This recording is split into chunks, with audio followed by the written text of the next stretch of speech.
What is up, YouTube? We are here with Alex Carmenaty discussing how we got to this point of the playoffs. What's went down through the first couple rounds, how the Chiefs and the 49ers got there. It should be an interesting Super Bowl.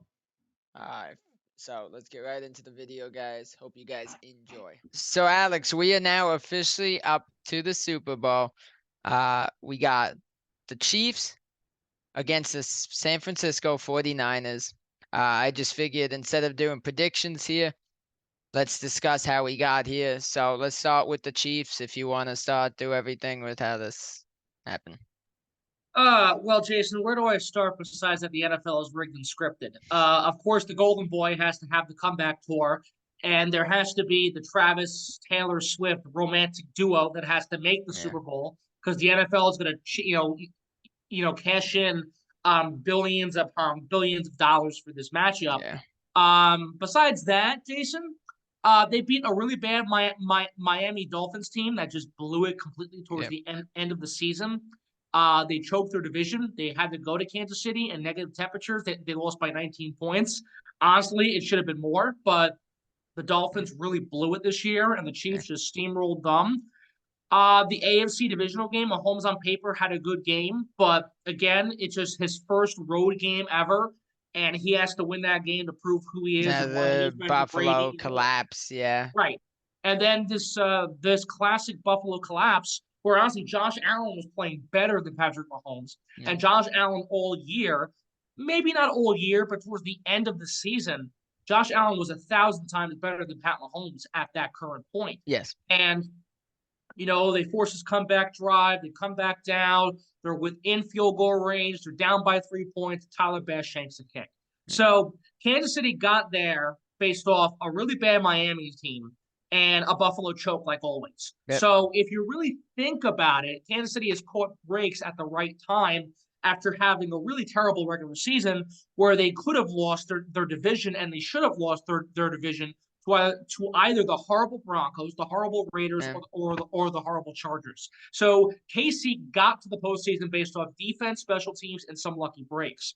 They made the Super Bowl based on some similar things in the Yeah. sense where, again, they played that really bad Miami team. They beat Buffalo, but you're gonna honestly tell me that the Baltimore Ravens at home in their AFC championship game when they're hosting Kansas City, when Mahomes and company has to go to fiery, rowdy Baltimore, which is not an easy place to play Yeah. in, they're gonna put up 10 points in the AFC. Yeah, I was gonna say that too when I got up. How weird is it that suddenly against the Chiefs, Lamar puts up his worst game of the year? Right, right. Like, And look, I mean, the problem is, I mean, against all these other teams in the league, even San Francisco, they blew them out. They yeah, beat up on them. And then against Kansas City and their own building, they can't score more than 10 points. I mean, yeah. the defense tried to keep them in as much as possible. Defense can only do so much when your offense isn't doing anything.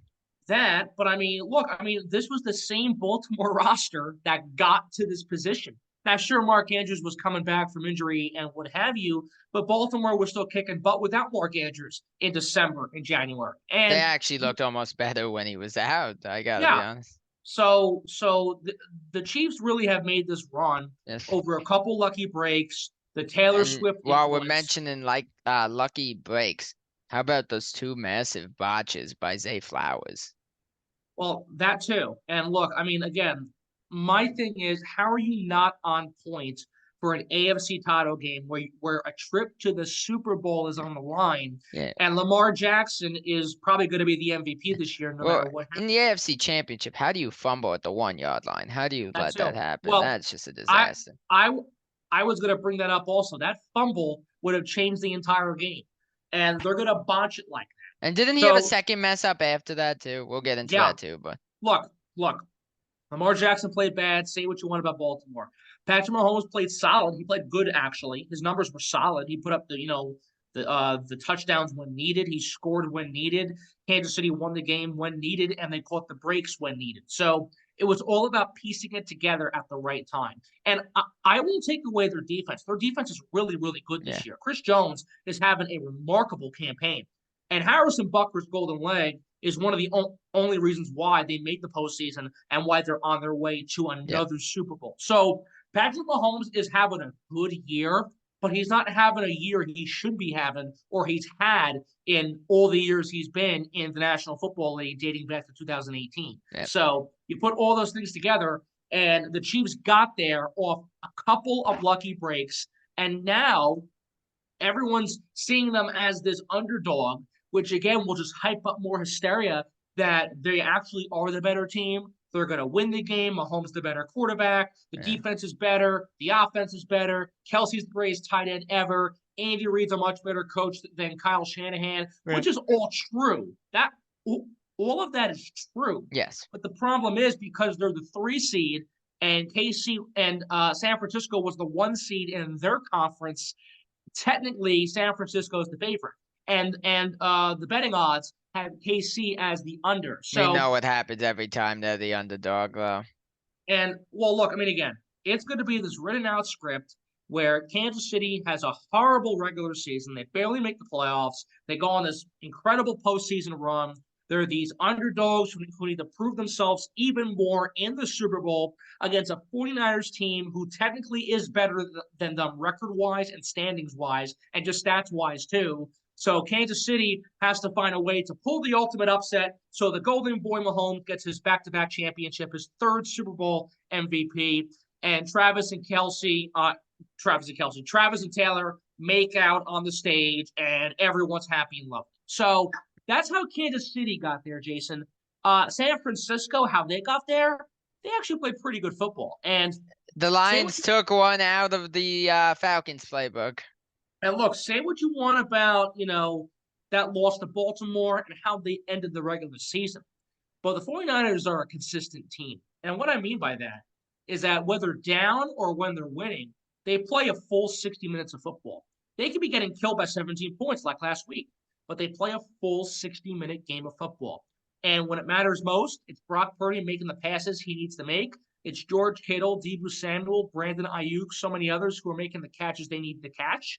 And it's also Christian McCaffrey being flat out the best running back in the National Football League. And when you need him to get a go-ahead touchdown with under 2 minutes or period, he's the guy to do it. Now, at the same time, Dan Campbell choked that game.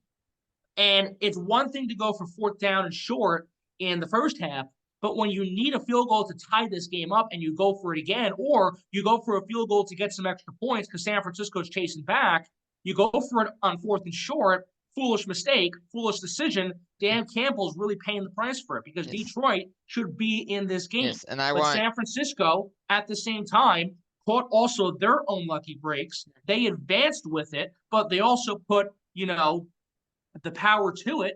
And with that power and being able to overcome the deficit, they won the game and they're going back to the Super Bowl. Yes. So that's how both these teams got here, really. Another thing I want to say about the Lions, and this doesn't even involve the field goals, when the Lions were trying to make that comeback and they scored that late touchdown, you have to get the ball back. They lost one of their timeouts by running the ball. Why do you run that ball? Keep throwing it. You had to use a timeout because of that. And then if you don't get the onside kick, the game's officially over. That is a disaster of a decision as a coach. You got to throw the ball. Montgomery got stopped at the 1-2 yard line, whatever it was, and you had to use your first timeout. Like, how do you do that as a coach? That's terrible. Well, again, it was a terribly called game by Dan Campbell. And I mean, you're up 17 points at half. You're blowing them out in their own stadium. They couldn't even stop him. They could not stop. They looked disheveled, deflated. San Francisco seemed not completely out of it, but they were really getting beat up upon. And you gift them time and time again an opportunity to score. Yeah, if I didn't know better, I would have thought they were one of the footballs that Tom Brady deflated in the first half. Well, look, I mean, honestly, I'm not saying the league is rigged for the 49ers either. But what I'm going to say here, if you look at both of their playoff wins, they're all come from behind. Yes. Where San Francisco has to prove themselves as the real number one. And look, I mean, say what you want about them. They didn't have to go through any of that. They didn't have to be down 17 points. They could have clobbered Detroit and won by 3 touchdowns. Yeah. They could have beaten up on Green Bay and won by about 2 touchdowns or so. But how it was scripted, in my opinion, is how it's sort of this back and forth seesaw. Green Bay takes a lead.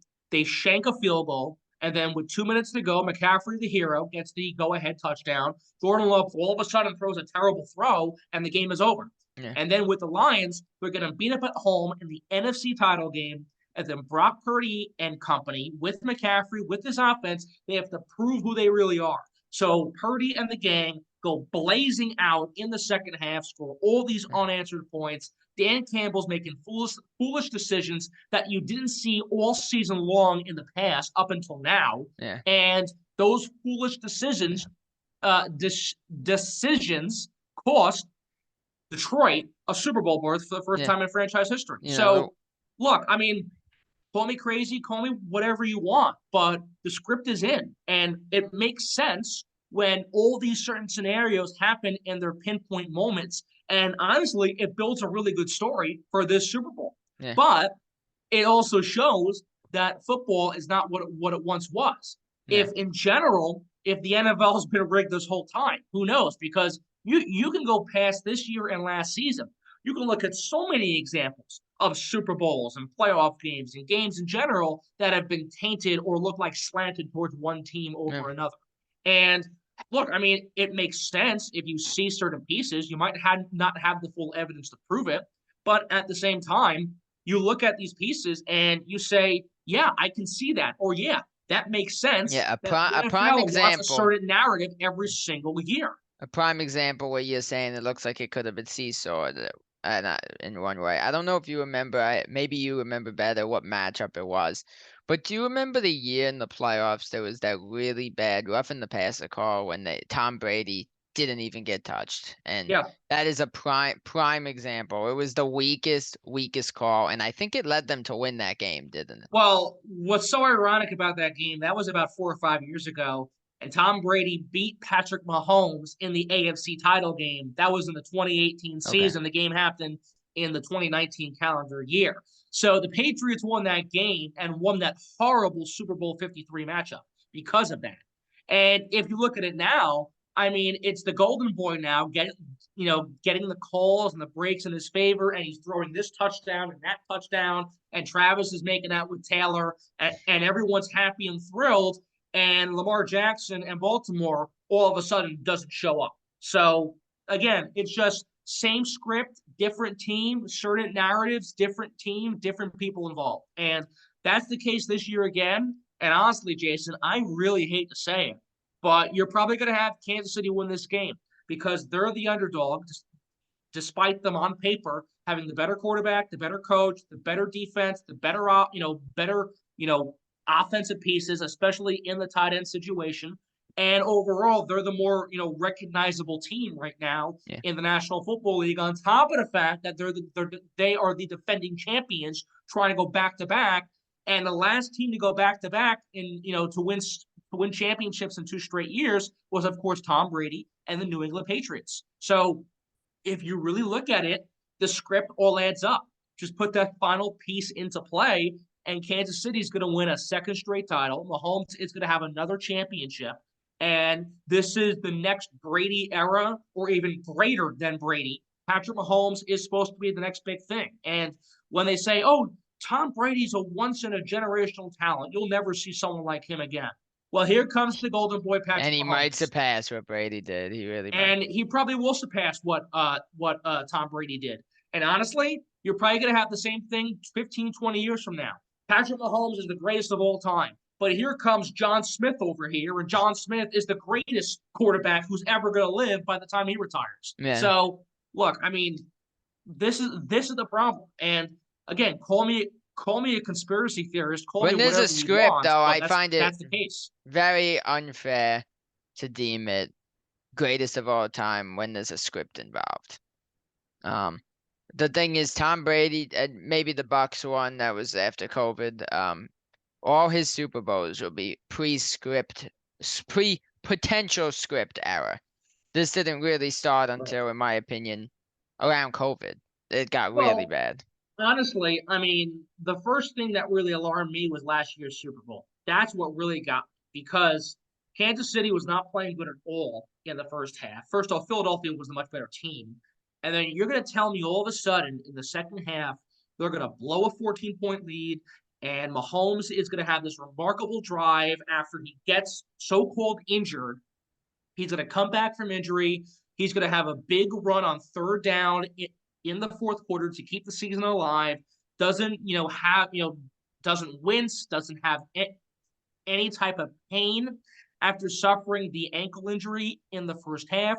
Kansas City pulls ahead. James Bradbury, all of a sudden, with 2 minutes to go, is going to take a terrible holding call. And Yeah. then Harrison Butker, who missed a field goal earlier, is going to have a chance to redeem himself for the game-winning field goal. And then not just that, but with 5 seconds to go, Jalen Hurts and the Philadelphia Eagles are going to have one last chance to maybe have a hoorah and walk off in, incredible fashion. Yeah. And yet Jalen Hurts throws a horrible throw, and the Kansas City Chiefs upset Philadelphia and win the championship. Yeah. So, I mean, again, you can watch back the whole Super Bowl from last year, from start to finish. It's KC with this. Philadelphia pulls ahead. KC has some blunders. Mahomes gets hurt. Are they done? Can they come back? Can the Yeah. heroes beat the villains? Yeah. And the heroes, all of a sudden, quote unquote, come through in the second half, have this remarkable turnaround, and end up winning the game. Yeah. So, look, I Well, mean, again, Alex, do you you remember you you, last you year, can't make it up. Eagles Giants, and the Eagles were looking really good, and there was some sort of call. Did you ever hear that leaked audio with the ref going after? Oh my God, why am I blanking on the Eagles coach name? Sirianni. Sirianni. And the ref said to him, "I'm on your side about something." There was a leaked audio of it on Really? social media. It's not, yeah. That was a league thing last year because I think the goal was, I think they wanted to keep the game a little bit closer from what I Right. was understanding, rather than it being just a complete crap show performance from the Giants. Right. If I could find that, I would send that to you, but I did. My dad, I remember he found that last year.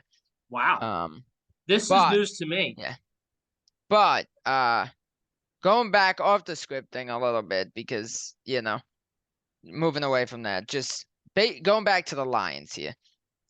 Yes, there's a lot of criticism behind Bagley, right? That kicker is Bagley, and Mm-hmm. that he's not the best kicker. But in any scenario, at least one of those field goals has to get kicked. I rather in that scenario let him kick it and miss it than miss out on 3 points the way you did. I mean, that's the easy answer to the question, Jason, but this situation's actually more puzzled than you think. Let's not forget, Michael Bagley was the kicker last year for the Detroit Lions when they started 1-6 and made a run to almost the postseason. They got rid of him this past offseason, and they brought in Riley Thompson. Riley Thompson gets cut before the playoffs. And guess who comes back to town? Michael Badgley. If you really didn't like Michael Badgley, if you didn't trust in Why him, sign him before the playoffs? not just why sign him before the playoffs, why consider him again? Why not go after a different kicker? Heck, I mean, Mason Crosby is not Mason Crosby of old, but if you really don't like Michael Badgley, you would sign Mason Crosby because he still is serviceable to a Mason certain Crosby extent. got signed by the Giants, by the way. I know he did, but if Detroit was serious about that, then you make him, Mason Crosby, whoever. I'm just throwing a name out there. But if they really were unhappy with Riley Thompson and they wanted a new kicker who they weren't happy with to begin with, why would you bring him back? And now you're in the NFC title game where you're And not you won't use confident the about guy him to you brought begin in. with, Yeah. and you don't use him at all. Exactly. So I just think there's a lot of questions that look, it's not something he's gonna get fired for, but there's got to be some major talk to Dan Campbell about his going for it on fourth down. And if it worked, okay, that would have been amazing. But two separate times it didn't work. I mean, look, if you go for it the first time, okay, whatever. The second time after it didn't work the first time, you have to kick the field goal. And again, look, if it was twice in the first half, it wouldn't be that big of a deal. The problem is that the second the more noticeable one happened in the fourth quarter, I think it was, third or fourth quarter, sometime around there.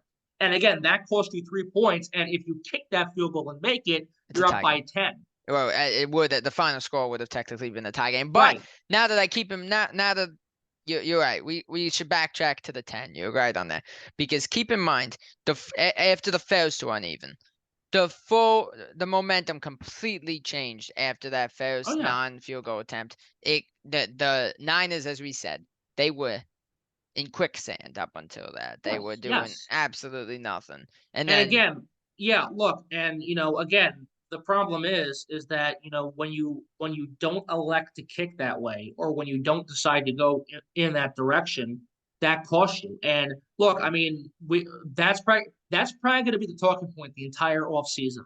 These fourth down misses, and especially that one where again, Jason, they could have went up by 10, and let's say San Francisco scores that touchdown, right? Or let's say Detroit has to come back down 7. They score a touchdown, kick the PAT. It's 34 apiece. yeah. The onside kick doesn't happen. They can just blast the kick. San Francisco maybe gets one more try at it, and most likely they wouldn't get it. And if they don't get it, it goes to overtime. It's a brand new ball game. So Well, here's again, the thing we got to so keep in mind, Alex.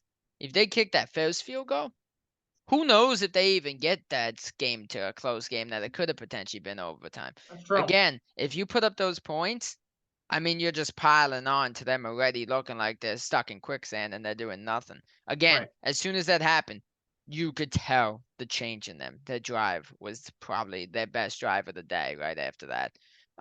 Then the Lions come out, they're dropping passes. The Niners come back out and they get that lucky catch by Ayuk. Mm-hmm. And look, great catch, but Yeah. that was very lucky. It Oh, was a sure. very lucky catch. Sure. It got hit really high into the air that he was able to get back to that. So look, it just was a full momentum swing, and we know how it is. Sports are a momentum based thing. And honestly, every time you pile points, even if it's just a field goal, that hurts their momentum a little bit. It really does. It takes away energy from them. Especially, Jason, especially when a trip to the Super Bowl is on the line. And when your franchise has been so bad for so long, you win your first playoff game in more than 3 decades, you make the NFC title game for the first time in God knows how long, and you're looking to make your first ever Super Bowl in franchise history, and maybe win your first ever NFL championship since 1957, all of that goes down the drain for these botched calls. Yeah. And these botched play calls hurt that. And Yeah. look, Detroit's not done by any means. They're going to be around for years to come. They are a legit team in this National Football Yes. League. They are a team to be reckoned with for years to come. Yes. But this is also going to be a learning curve for them. And you would hope for Dan Campbell, for his sake, that he would learn from that. If Because he if they're in okay, that spot that's again, whether it's San Francisco, whoever they play for a potential trip to the Super Bowl, I think Dan Campbell's going to realize I cost my team that last time. Let's not do this again, because if I do it again, I might be out of a job. that's what I was gonna ask you. If something like this happens next year or whatever, whenever it may be, do you think that's worthy of getting fired for if it's a second time? It depends when. Let's say it's next year and it happens again. I'm not sure if you'd fire him, but you really put him on the hot seat. Yeah. If let's say somehow they're either competitive and they don't make that game for the next 4 years or 5 years, or let's say they flop for the next 5 years and this was just a one run type of thing. If it's the first option, you probably do. If it's the second option, Campbell's probably not going to be around if you ever get to another NFC title game Yeah. again. So it depends on the circumstance and it depends on what happens. Yeah. But next year, if this happens again next year, where they make another championship game in the conference and they lose the way they did, you might actually have to consider firing him. But he's at least on the hot seat. Yeah. That's for sure. Here's the thing. Kicking the ball it takes a lot of confidence. It's not an easy job. It's probably something me or you couldn't do. Oh no, of course not. But, look, it's good that you have trust in your offense to attempt to go for that fourth down. But you just brought back this kicker. And to basically say in two separate scenarios, you don't have faith in him to kick a ball. I mean, doesn't that kill his confidence as I mean, It kills his confidence, but again, it shows how much of a mess their special teams are. And honestly, if they really want to get back in this position and compete for years to come, need a they big got to get a kicker. kicker. Yeah. Now, Michael Badgley was not the right decision, obviously, nor was Riley Thompson. You got to get some type of kicker. I'm not sure who. I'm not sure who they would go after or who they would consider. But if you really Call want up to, Adam Vinatieri. Well, Get him to come back. honestly, Vinatieri probably could come back, and they'd have more faith in him now than they do Michael Badgley. Yeah. So the point is, if you want to get to these games and win these games and compete for a Super Bowl, you have to have faith in special teams when needed, Mm, and that's what they need to do. They got to get a kicker who they can really trust. Who is that kicker? I don't know, yeah. but they got to find a way to get a kicker that they can trust in, and when they trust in that kicker, these situations don't happen. Yeah. This is the one thing, and I think this is the note we will end on when it comes to sports is the one positive for the Lions is this was a huge, huge success of a season. For young teams, sometimes it is very important to lose because you kind of learn what you did wrong. It kind of builds you up. Look at the Avalanche. The Avalanche struggled in the playoffs. They couldn't get out of that first, second round for a while. It even led to Nathan McKinnon saying, that quote, I think he said something like, I'm 9 years into my career and I haven't won shit, he said Right, the year before they won the Stanley right, Cup. right, right, right, Vegas had some great runs, really freaking struggled. And I know they're not a young team, but they're another team that built themselves up to that right, position. right, I right. think Tampa had a few Oh failures yeah, before they won their cups. Um, it is important sometimes for the team to learn what they have to do to get through those playoffs and understand everything. So it's not the worst thing for the Lions. I right, guarantee you it will help them in the long run. right. I mean, you would think, and honestly, so turn this back to the Super Bowl. This year's big game. San Francisco is that kind of team where they've been to this game twice in the past, let's say 10 years or so, and they've lost both times with two different quarterbacks. This is their third quarterback in their third Super Bowl since 2012 2013. Yeah. Because the 2012 season, the game, of course, was played in 2013. Yeah. So you have three different times now that you're in this game, and you've lost both of them to both Baltimore and to Kansas City. Now you play Kansas City again. You're the favorite, quote unquote, and you have a chance to find a way to win this game and have a third time to charm moment. The San Francisco 49ers have not won the Super Bowl since 1994. The last great quarterback they had was Steve Young, and Steve Young won them a championship. Colin Kaepernick got him there? No. Jimmy Garoppolo got him there? No. Brock Purdy is incredible. Brock Purdy is a really good player, and he really is phenomenal and fun to watch. I'm a huge fan of Brock Purdy, and Yeah. I really hope, not because I don't like the Chiefs, but for his sake especially, I hope the 49ers win this game because Yeah. Brock Purdy winning would be awesome for him and for the league. Would be an incredible story. No, Mr. Irrelevant to Super Bowl champion. Right. And my point is here to kind of piggyback off what you said before about some of those hockey teams like the Lightning and the Avalanche and what have you. The 49ers are in that same boat. And this is their time to actually get something going because they've lost two championships before. Third time's the charm. This is the time to actually win one and start something new. And on So, top of that, they've struggled in NFC championship games recently right, too, right. besides the recent one that they went to the Super Bowl. And so to get that win, maybe this is their year. Look, I'm not a Niners fan at all. I'm not, this is a really, besides Brock Purdy, this is a lose-lose situation for Right. Packers fans and people who aren't really big Chiefs fans and just are tired of it already. You're not necessarily happy with either outcome here. But you also kind of have to you kind of want to see Christian McCaffrey get a Super Bowl Oh, too. yeah. He deserves it. He's done a lot. A lot of those guys on that team deserve it. They've really, really done an amazing job over there in San Fran. So And the thing is, San Francisco is the better team this year, and they're the more fun team to watch. yeah, Honestly, they are. I mean, sure, Casey's got Mahomes and Kelsey and what have you, but they're not as exciting as years yeah, previous. This Niners team is really yeah, fun to watch. yeah. I mean, so me and you've talked Oh, a lot off video about if McDavid never wins a Stanley Cup, he will be one of the best players to never win a cup.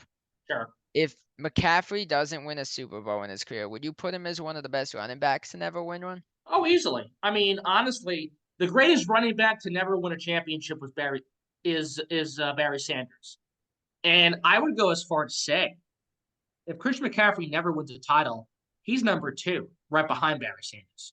And it's kind of close. Barry Sanders is better in many facets than McCaffrey. McCaffrey's incredible. Don't get me wrong. But let's say he loses this game and for whatever reason he never wins a championship. Then absolutely, I would go as far as say he's the second best ever running back to never win a title.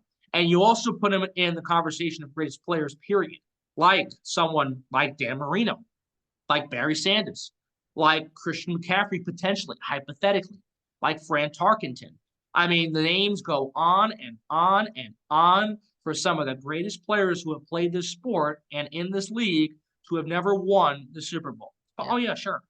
So, yeah, I mean, it's going to be an interesting Super Bowl because I feel like, as you said earlier, both teams seem to have like their own little script going on with the comebacks for, uh, for the 49ers and the Chiefs barely pulling through with ugly wins, not the prettiest games that their opponents kind of collapsing. So, it just seems, it's going to be interesting. One script has to win. As we said earlier, we hope it's the Niners. It would be an incredible story to be Mr. Irrelevant to a Super Bowl champion. And we got to remember last year, he wasn't even supposed to play Brock Purdy. His Right. playing happened by fluke because of the injuries and failures of Jimmy Garoppolo, first off, and Trey Lance's injury. If Right. Jimmy Garoppolo was just somewhat of a decent quarterback, Brock Purdy's not playing. Well, here's the deal, Jason. If Jimmy Garoppolo makes that pass on stride to Emmanuel Sanders in Super Bowl 54 and they win the game off that, and the Niners let alone win the Super Bowl There's that no year, Brock Purdy here. Well, there is a Brock Purdy, but he doesn't play for the 49ers. True.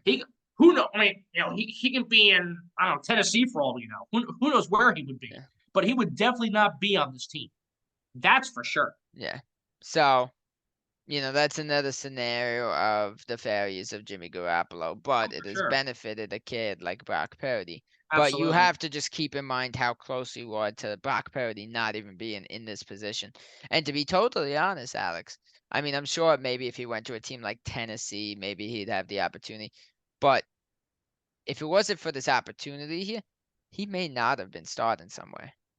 We got to keep that in mind. So, like, Jimmy Garoppolo's failures helped launch a career here, in my opinion.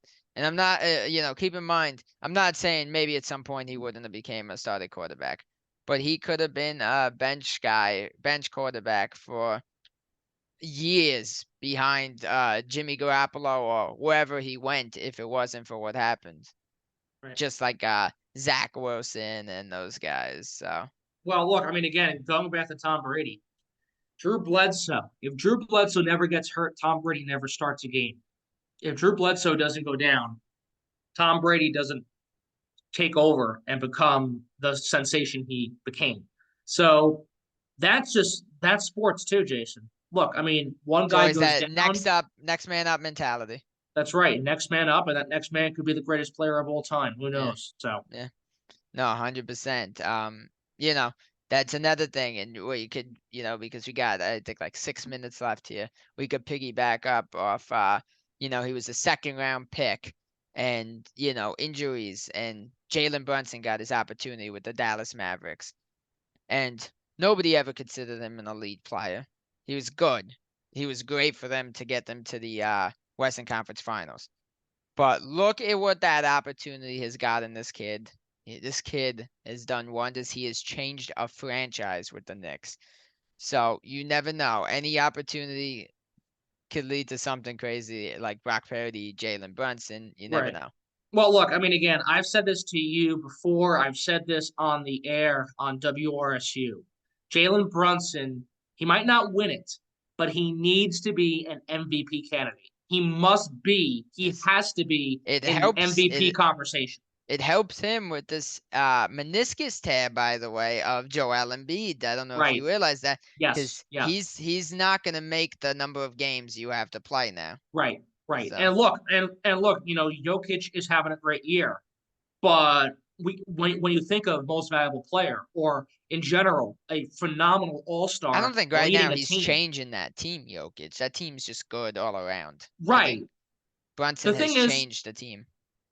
the slight difference is that Jokic is the glue in general, and so is Brunson. But Brunson is everything to that team. Yes. Now, Jokic could be is at the same time, but if they put Embiid in there, they're fine. Yeah. It's the same exact team. Or they put whatever all star center you want to name, they Yeah. put him in there. They're still a dominant team, just Yeah. as they are with Jokic. You Yeah. take away Jalen Brunson from this roster, and you don't We've win seen probably how 30 Julius games. Randle looks without Brunson. Yes. Yeah, I mean, you barely win 30 games, if not win 30 games, if not lose more than 50. Yeah. No, yeah, Jalen Brunson, absolute stud. I just saw that as the opportunity to piggyback off next man up mentality because without, I forgot who got injured that year that he really, really stepped up. But if it wasn't for some injuries, that second round pick kid would never have gotten a chance probably. So, we'll see what happens. It should be a fun Super Bowl. Guys, we will be back. Thursday I will be posting a prediction video. Should be an interesting Super Bowl. I'm sure it's not a lot of it's not the teams that a lot of people would have wanted, but it should be fun. So we'll see what happens. And honestly, I can't believe I'm saying it. Let's go Niners. Thank you guys so much for watching that How We Got There video, Road to the Super Bowl, guys. I hope you guys enjoyed. If you guys liked it, leave a like. If you're new here, drop a sub. Leave a comment, guys, what you think's gonna happen, guys, between the Niners and the Chiefs in the Super Bowl, guys. We saw the Super Bowl a few years ago. Obviously, we know the Chiefs won. The Chiefs are looking to go back to back. The last team that did that was Tom Brady's New England Patriots. So let's see if they can do it. Brock Purdy, Mr. Irrelevant, looking to complete a great story and win his first Super Bowl against Pat Mahomes, looking to win his third. But hope you guys enjoyed. We will see you guys next week for our Super Bowl prediction video. Peace out, YouTube.